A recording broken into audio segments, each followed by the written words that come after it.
네, 그러면 교통 결제 서비스에 대해서 말씀드리도록 하겠습니다. 저는 디지털 페이먼트부 페이먼트 솔루션 팀에서 교통, 오픈 API, 해외 결제 등을 담당하고 있는 김진승 팀장입니다. 감사합니다. 말씀드릴 내용은 교통 결제 서비스의 진화에 대해서 간략하게 먼저 말씀을 드릴 거고요. 그리고 후불 교통카드, 그리고 온라인 교통, 그리고 모바일 교통, 이렇게 세 가지에 대해서 이렇게 네 가지 말씀드리겠습니다. 교통 결제 서비스의 진화에 대해서 먼저 말씀드리겠습니다. 전통적인 결제 수단인 현금, 유가증권, 현금 또는 유가증권, 여기에 잘 보이지 않으시겠지만 토큰이 있고요. 여기에 버스카드,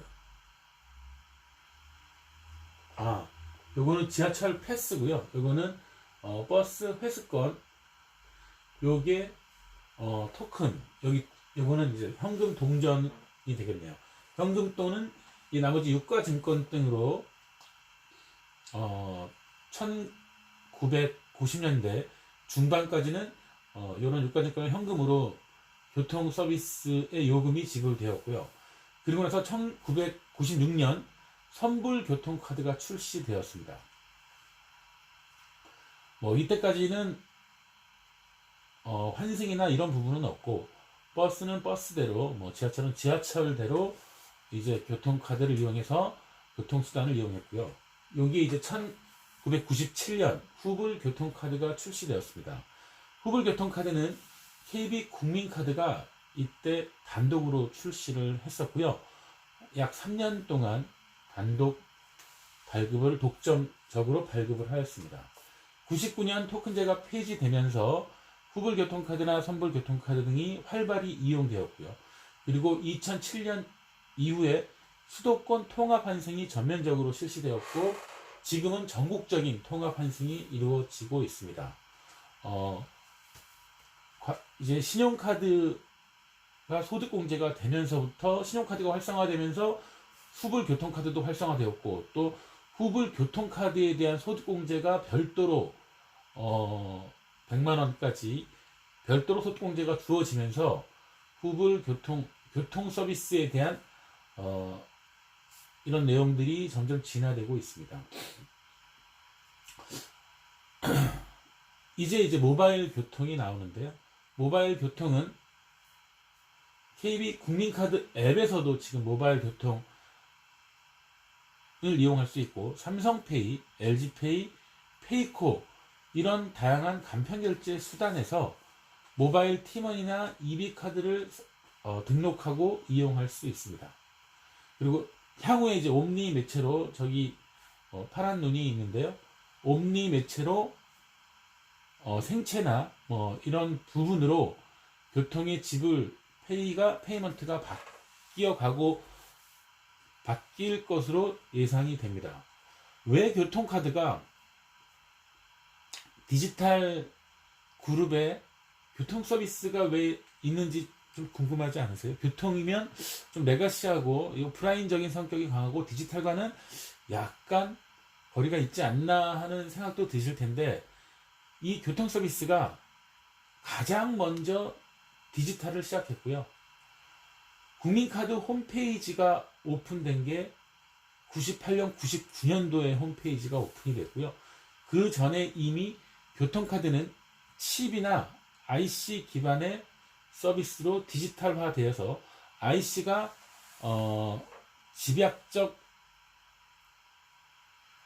그 칩을 가지고 하는 컴퓨터와 같은 거라서 이런 IC나 RF 기능을 이용한 디지털의 시초였고, 지금도 이 옴니 매체를 포함해서 모바일 교통이나 이런 부분에서 점진적으로 디지털화 되어가고, 디지털에서 빠지지 않는 부분 중에 하나입니다. KB 같은 경우는 특히 최초 시행할 때 다른 모든 카드사에 선도적인 역할을 해서 스탠다드를 만들어 주었고요. 지금도 그래서 교통 관련해서는 이따 말씀드리겠지만 MS가 타사 대비 좀 높다고 말씀드릴 수 있겠습니다. 먼저 이제 첫 번째 후불교통카드 서비스에 대해서 말씀드리겠습니다.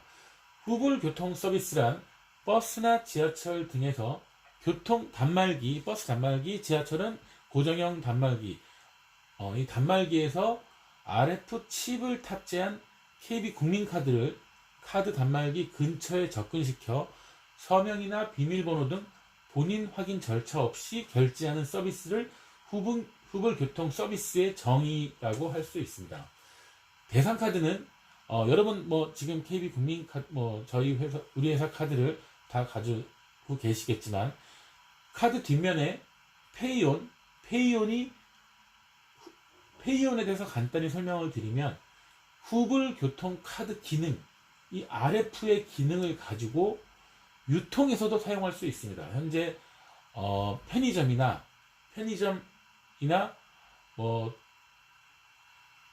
몇 군데 유통에서 이용할 수 있는데, 이 유통에서 이용하는 경우는 페이온 서비스라고 하고요. 교통에서 이용하면 후불 교통카드로 이렇게 좀 구분을 해서 쓰고 있습니다.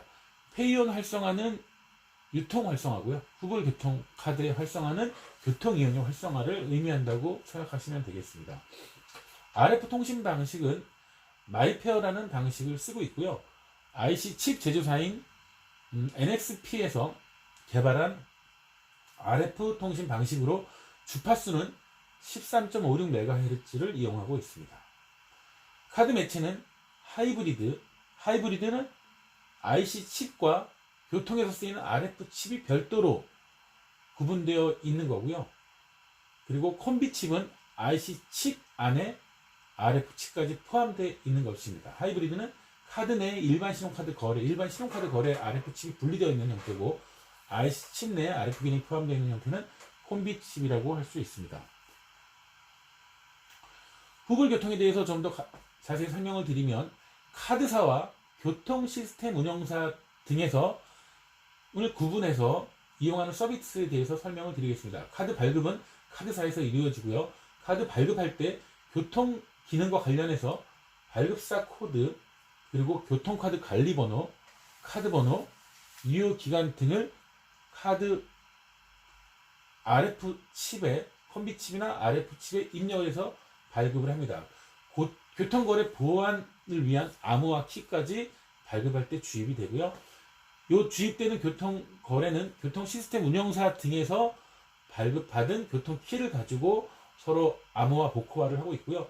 거래정지 등에 대한 정보는 카드를 분실하거나 카드가 연체로 인한 거래정지가 되거나 이런 때 이제 등해제 정보를 전송하는데, 핫 BL이라고 해서 핫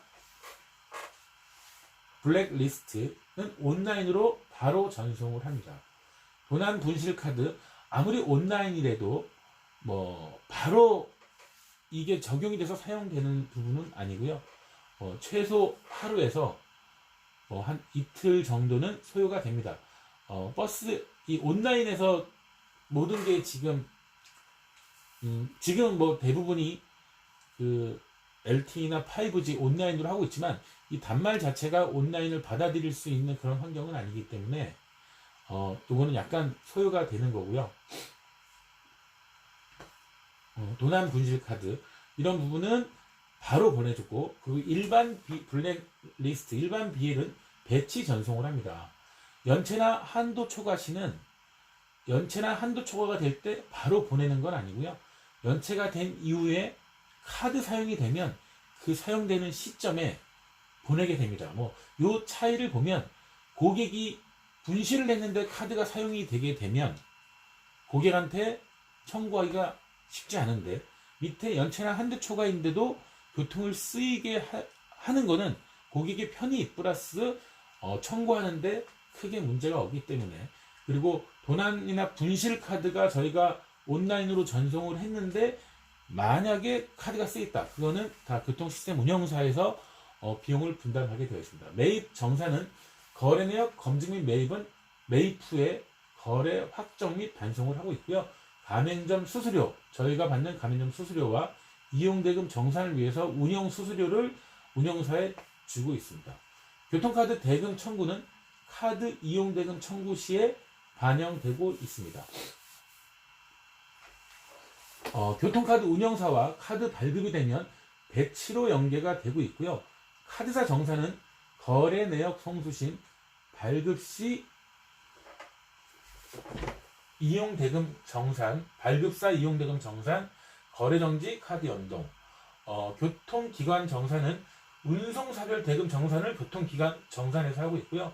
운송사별 거래 내역 관리를 하고 있습니다. 관리 업무는 운송사별 단말 관리, 발급, 거래, 셈 관리, 교통 내역들을 교통 시스템 운용사에서 정산 관리, 이런 후단 관리가 굉장히 많은데 카드 발급과 이용 거래정지 부분은 카드사에서 담당을 하고 있고요.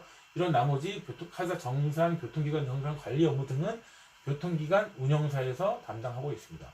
수집 시스템은 버스, 지하철, 고속도로, 버스는 이런 단말기에서 거래 내역이 수집 카드 교통 시스템 운영사로 올라오고요. 지하철은 이렇게 고정된 단말기에서 올라오고 있습니다. 그리고 고속도로는 하이패스나 터치앤고 방식으로 이용이 되는 부분들이 다 올라와서 정산 수집이 되고 있습니다. 무승인 거래는 카드와 거래 단말 기간 거래로 유효성을 검증하는 것이 요 무승인 거래인데요. 이 부분들은 지금 현재 카드가 연체냐 아니냐, 이거를 카드사의 카드에 대한 정보를 확인하는 게 바로 이루어지진 않고요. 기존에 배치로 와 있는 모든 정보를 가지고 승인을 내주는 방식입니다. 그래서 무승인 거래라고 하고요. 그 다음에 후불교통에 대해서 좀 더 자세히 설명을 드리도록 하겠습니다. 발급 매치는 카드 내 RF 안에 카드 정보, 아까 전에 보안 키까지 발급이 되고 카드 정보를 발급하고, 카드 정보는 카드 번호, 유효기간, 교통카드 관리 번호요. 알리아스 번호라고 해서 교통카드 관리 번호를 교통 운영사에서 받아서 같이 등록을 하고 있고요. 구글 교통 키까지, 보안 키까지 입력이 됩니다. 교통카드 관리 번호는 카드 번호와 1:1 매핑을 해서 관리하는 번호로 카드의 유효성 검증 시 사용하고 있습니다. 후불 교통의 키는 카드 정보 암호화 시에 사용하고 있습니다. 이용은 카드를 교통결제 단말기에 근접하면 4cm, 5cm 정도 근접을 하면, 대부분이 많이 갖다 대는데 4cm, 5cm까지 13.45MHz에서 이용이 가능하고요. 태그를 하면 고객의 결제 의사 표명이 목적이고, 무승인 결제는 카드의 유효성 검증을 카드와 단말기 간의 거래로 종료를 시킵니다. 이것은 거래의 신속성을 목적으로 하고, 카드 유효성 검증 정보가 교통결제 단말기에 저장이 됩니다. 유효성 검증 정보를 운영기관에 1배치로 전송을 하면서 인프라 환경에 따라 단말 저장까지 2에서 3 영업일이 소요가 되고 있습니다. 거래정지 등재 시에 2에서 3 영업일 후 이용이 가능하면서 해제 시에도 2에서 3 영업일이 이용이 불가한 상태입니다. 매입은 카드당 1 이용 금액을 배치로 수신 및 매입 처리, 통상 이용일의 영업일에 매입을 카드사에서 하고 있고요. 청구는 신용카드의 경우는 고객의 신용공유기간 내에서 매입한 금액을 고객 결제일에 월 1회 청구하고, 체크 같은 경우는 16일 말일, 1일부터 15일, 16일 말일에 2회 청구하고 있습니다. 청구 전표 생성은 교통운송수단별, 버스, 지하철, 통행료 등 교통운송수단별 금액을 한 건으로 전표를 생성해서 청구하고 있습니다. 후불교통의 마지막 페이지입니다.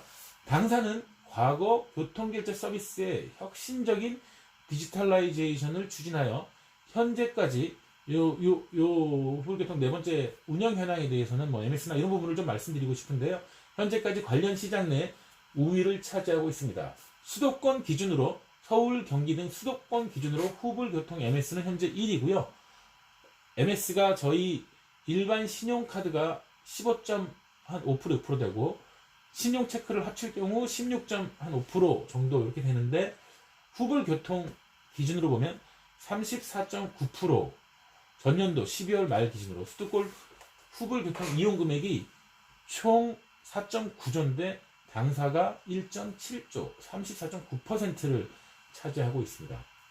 혁신적인 디지털라이제이션 추진을 하고 있고요. 교통 프론티어로서의 이미지를 보유하고 있습니다. 이 카드가 여기 패스카드 조 빅맨이라고 사람이 하트를 들고 있는 모양이 있고요.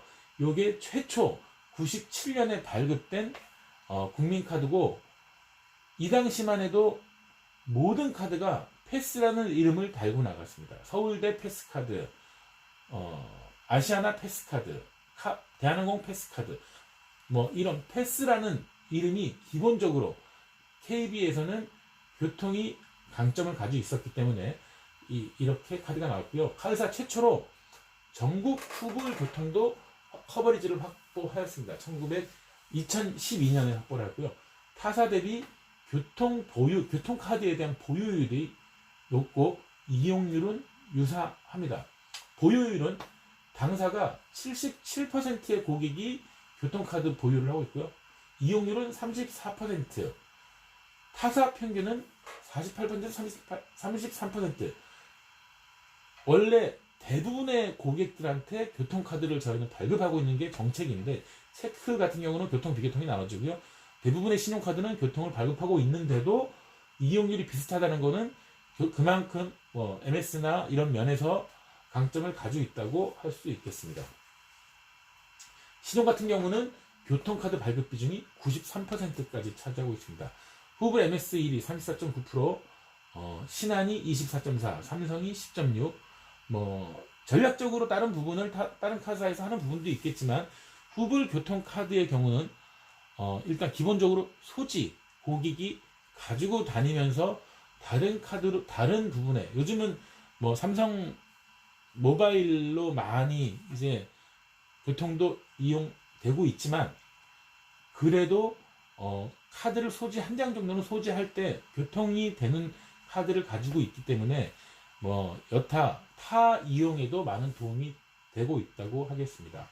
후불 교통 기대 효과는 교통카드 소지 시 RP 리콜드 페이먼트, 추가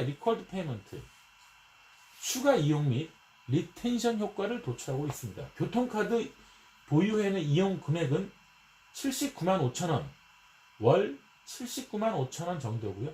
미보유 회원의 유실적 보유 회원의 이용 금액은 49만 4천원으로 나타나고 있습니다. 어떻게 보면 교통카드를 쓴 고객은 주카드로 쓰고, 교통카드가 아닌 고객들은 서브카드 이 정도로 사용하고 있다고 할 수도 있고요.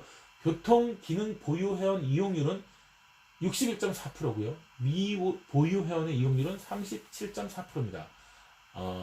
그래서 교통기능 보유 회원 이용률이 24.5%가 높고요. 고객의 프라이머리 카드와 주카드화를 하는데 많은 도움이 된다고 생각을 하고 있습니다. 두 번째, 온라인 교통은 쉽게 설명을 드리면, 아까 지하철, 버스 이런 부분은 오프라인, 금액이 크지 않기 때문에 일 배치나 하루 이틀의 시간이 지나가도 크게 리스크가 있지 않은 경우에 오프라인 결제로 무승인 결제를 하고 있고요. 온라인 교통은 택시나 고속 시외버스, 승차권 구매나 카드 내 결제 수단으로 승인 결제를 할 경우에는 온라인 교통으로 이용이 되고 있습니다. 버스, 택시, 고속버스의 단말기에 대면 바로 단말기와의 거래로 끝나는 것이 아니라, 일반 승인 거래와 똑같이 실시간으로 벤사를 통해서 당사 승인 시스템으로 와서 카드의 이상 유무를 확인하고 한도 유무를 확인해서 승인을 내려주는 방식입니다. 결제 방식은 인서트 IC 칩을 삽입하는 방식과 터치 RF 카드로 터치하는 방식으로 승인 결제가 이루어지고요. RF나 IC나 사용하는 채널이 다를 뿐이지 뒷단은 다 동일한 승인 프로세스를 타고 있습니다. 교통카드 이용 시에도 온라인 결제로 되고 있는 부분이고요. 선승인 방식이라고 해서 티머니 택시 RF로 결제할 때 결제 시간, 내리는 시점에서의 결제 시간을 단축하기 위해서 탑승 시 카드를 태그해서 유효성을 검증한 후 하차 시 이용 금액을 확정해서 기사님께서 승인을 하면 결제가 이루어지는 부분입니다. 요거는 뭐 카카오 택시 같은 경우가 카드를 먼저 등록해서 택시가 배정이 되면 별도의 카드 결제 없이 선승인으로 일정 해당되는 금액을 우선 승인을 내놓고 내릴 때 최종 확정해서 승인을 내는 부분하고 약간 비슷하다고 보시면 되겠습니다. 운영 현황은 교통 프론티어의 이미지로 온라인 교통도 MS는 1등을 차지하고 있습니다. 택시 같은 경우는 당사에서 약 1조 230억 정도 일어나고요. MS는 28.7%, 고속 시외버스는 약 3,200억 정도 이용 금액이 있고 이것도 유사한 28.8%의 MS를 가지고 있습니다. 2019년 티머니 가맹점 이용 금액 기준이고요. BC카드사의 경우는 연합된 제외한 부분으로 보시면 되겠습니다. 세 번째, 모바일 결제에 대해서 말씀드리도록 하겠습니다. 모바일 교통이란 당사 신용 체크카드를 선불 교통카드인 티머니나 캐시비를 연계해서 이용하는 부분을 모바일 결제 솔루션과 연계해서 고객에게 교통 결제 기능을 제공하는 서비스고요. 카드 정보는 저장 방식별로 분류가 됩니다. 카드 정보는 모바일 교통에서의 카드 정보는 티머니, 캐시비 카드 번호를 의미합니다. 채널은 모바일 티머니, 모바일 캐시비, 삼성페이, LG페이, 페이코. 이 부분은 유심에다가 카드 정보를 이용하고요. 저희는 호스트 카드 에뮬레이션 해서 가상의 카드 정보를 이용해서 앱카드는 가상의 카드 정보로 교통 기능을 입력하고 있습니다. 이용 방법은 껌벌 충전이나 자동 충전 잔액이 기준 금액 이하인 경우 비설정한 금액으로 충전이 되는 거고요. 후불 청구용은 충전 없이 고객이 일정 기간간 이용하는 금액을 일괄 청구하는 후불 결제와 동일한 방식이 있고요. 유심의 특징은 휴대 단말 화면 잠금 여부에 관계없이 이용할 수 있다. 휴대폰이 꺼져 있어도 유심은 칩이기 때문에 이 칩은 그 단말기에서 계속해서 자기장을 쏘고 있는데 이 단말기가 쏘고 있는 자기장은 유심과 가까워지면 유심에 전기가 공급이 되고 유심이 활성화되면서 교통카드 결제가 일어나고 있습니다. 휴대폰 단말이 전 티머니 캐시비 가맹점에서 유통에서도 교통이나 편의점, 마트 등에 이용할 수 있다는 장점이 있고요.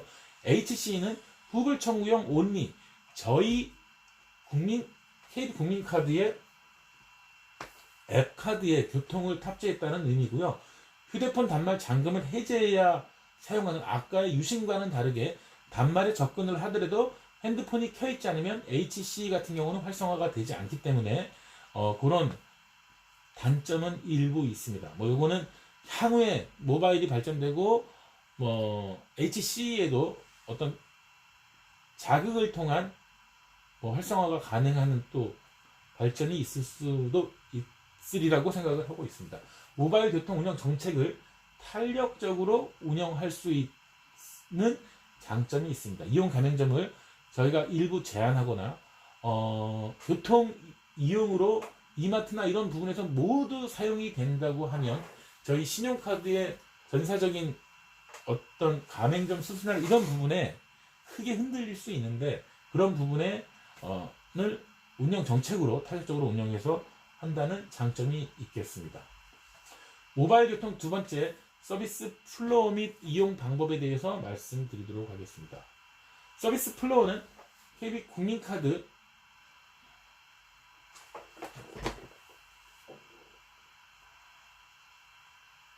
이쪽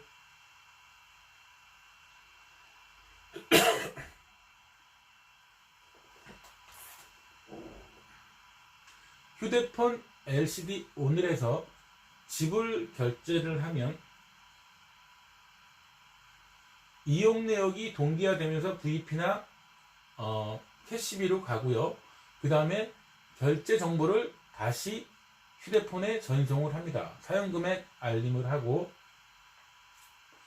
여기에 해당 이용 금액을 캐시비 후불 교통 사업자가 다시 수집을 해서 이용 금액 매입을 국민카드를 통해서 하게 되어 있습니다. 모바일 교통은 이런 식으로 아까 말씀드린 대로 유심을 통해서 하는 교통은 LCD 오늘 하지 않아도 이용 가능하고요. 그 다음에 이용 방법은 앱 모바일 교통, 앱 카드 교통에 대해서 말씀을 드리는 겁니다. 일단 LCD 온을 하고 나서 지불 결제를 교통 단말기에 대면 이용 내역 동기화를 통해서 VP 밴 역할을 하는 VP로 전송이 되고요. VP에서 결제 정보를 다시 단말기로 쏴줍니다. 쏴줘서 이 교통 환승을 하고 이런 데에서 이용을 하게 되고요. 교통정보선 사용 금액 알림을 이제 캐시비 단말기에서 그날 정산을 하면 캐시비로 이용 금액을 수집하게 되겠습니다. 수집된 이용 금액을 가지고 서로 매입을 통해서 정산을 하게 되겠습니다. 앱카드 내 모바일 교통카드 탭은 이렇게 되어 있고요. 여기에 모바일 교통카드 카드 없이 모바일로 편리하게 이용할 수 있는 이 탭을 선택을 하면 교통카드 발급이 되고요. 후불 교통카드 서비스 약관 동의 후 발급하기를 통해서 발급이 되면 교통카드가 발급이 됩니다. 여기에 기본 교통카드로 설정을 하면 이제부터 자유롭게 이용을 할 수 있고요. NFC가 온이 되어 있는 상태에서만 이용이 가능하고요. 모바일 데이터 이용도 온이 되어 있어야 합니다. 휴대폰 단말은 화면 잠금을 해제해야 되고 버스나 지하철 단말기 태그에서 이용을 하고 있습니다. NFC는 카드 모드가 아닌 기본 모드에서도 사용이 가능합니다. 이상으로 KB 국민카드 교통 서비스에 대해서 간략하게 말씀드렸습니다. 감사합니다.